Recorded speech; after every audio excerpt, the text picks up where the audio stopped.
तो हम आपके माध्यम से ये बताना चाहते हैं, इस बार हम लोगों ने तय किया है नरेंद्र मोदी जी के निर्देशानुसार इस देश में 15 फाइनेंस के माध्यम से प्रत्येक गांव में जहां भी शमशान घाट की जरूरत होगी हम शमशान घाट भी बनाने का काम करेंगे। बीजेपी नेता और बिहार के गठबंधन सरकार में मंत्री सम्राट चौधरी ने हाजीपुर में विवादित बयान दिया। हाजीपुर में बीजेपी की जिला कार्यकारिणी की बैठक में पहुंचे मंत्री सम्राट चौधरी ने बिहार के प्रत्येक गांव में शमशान बनाने की बात कही। सम्राट चौधरी ने अपने भाषण में कहा कि पार्टी बहुसंख्यक 85% को नहीं भूल सकती। लोग कब्रिस्तान बनाते हैं, शमशान को भूल जाते हैं। पार्टी कार्यकर्ताओं की बैठक में बिहार सरकार में मंत्री सम्राट चौधरी ने शमशान बनाने वाला बयान यूं ही नहीं दे दिया। मंत्री जी ने बाकायदा शमशान बनाने की नीति और फॉर्मूला बताया। सम्राट चौधरी ने बिहार के गाँव में शमशान बनाने के अपने बयान को सीधा प्रधानमंत्री नरेंद्र मोदी से जोड़ दिया है और कहा है कि प्रधानमंत्री के निर्देशानुसार गांव-गांव में शमशान बनाया जाएगा। अपने इस बड़े और महत्वाकांक्षी योजना के लिए मंत्री जी ने बाकायदा फंड से लेकर योजना को विस्तार से समझाया। तो हम आपके माध्यम से ये बताना चाहते हैं, इस बार हम लोगों ने तय किया है नरेंद्र मोदी जी के निर्देशानुसार इस देश में 15 फाइनेंस के माध्यम से प्रत्येक गांव में जहां भी शमशान घाट की जरूरत होगी हम शमशान घाट भी बनाने का काम करेंगे। लोग कब्रिस्तान बनाते हैं, शमशान भूल जाते हैं, लेकिन हम क्योंकि 85% लोग की आबादी को कोई भूल जाए ये नहीं हो सकता।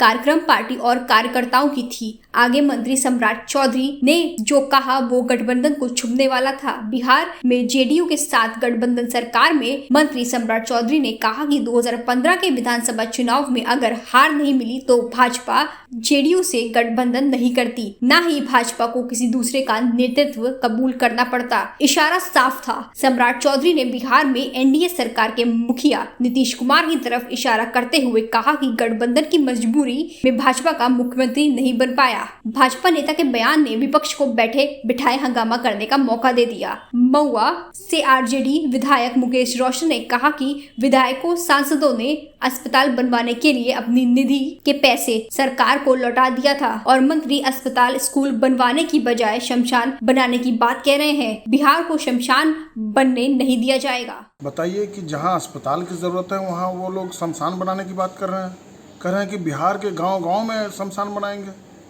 बताइए, अस्पताल की आवश्यकता है। कोरोना काल में जो पैसे लिए गए थे अस्पताल बनाने के लिए या कोरोना से लड़ाई लड़ने के लिए जो उपकरण है वो खरीदा जाएगा वैक्सीनेशन के लिए, और ये शमशान बनाने की बात कर रहे हैं। बिहार में हम लोग शमशान नहीं बनाने देंगे। बिहार में अस्पताल की आवश्यकता है। बिहार में अस्पताल बनाइए, स्कूल की आवश्यकता है, बच्चों की पढ़ाई दुरुस्त कीजिए। इलाके में, अररिया के इलाके में बहुत जगह ऐसी प्रथा है कि वो गंगा तक नहीं आते, वो अपने गांव में ही चाहते हैं ये व्यवस्था, और व्यवस्था चाहते जो वैशाली के इलाके में होंगे या उस इलाके में मुजफ्फरपुर के इलाके में कुछ लोग ऐसे भी हैं जो अपने गांव में ही दाह संस्कार का काम कर रहे हैं। तो हम आपके माध्यम से ये बताना चाहते हैं कि इस बार हम लोगों ने तय किया है नरेंद्र मोदी जी के निर्देशानुसार इस देश में 15 फाइनेंस के माध्यम से प्रत्येक गांव में जहां भी शमशान घाट की जरूरत होगी हम शमशान घाट भी बनाने का काम करेंगे। लोग कब्रिस्तान बनाते हैं, शमशान भूल जाते हैं, लेकिन हम क्योंकि 85% लोग की आबादी को कोई भूल जाए ये नहीं हो सकता। इनकी व्यवस्था भी करनी है। इसलिए साथियों, एक एक चीजों पर आपको फोकस करना है।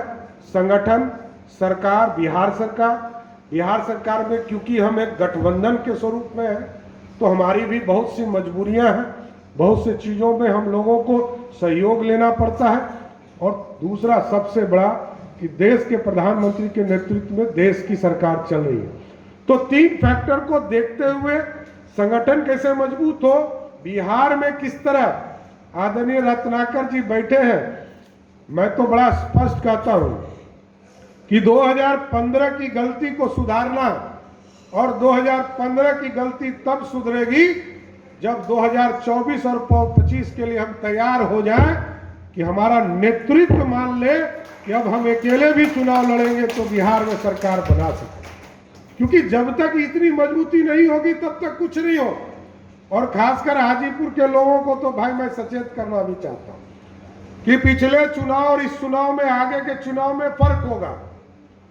जिस तरह सतीश जी को चुनाव में तीसरी शक्ति का सामना करना पड़ा, आगे आपको भी इस तीसरी शक्ति के लिए लड़ना होगा, क्योंकि अब तो स्वरूप दिख रहे हैं। लड़ाई किससे होगी ये कोई नहीं जानता, लेकिन इसकी तैयारी आपको करनी पड़ेगी कि आगे का किस स्वरूप में लड़ाई लड़े।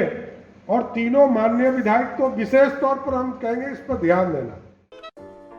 अगर आपको हमारा वीडियो पसंद आया हो तो इसे लाइक करें, सब्सक्राइब करें और साथ ही बेल आइकन दबाना ना भूलें।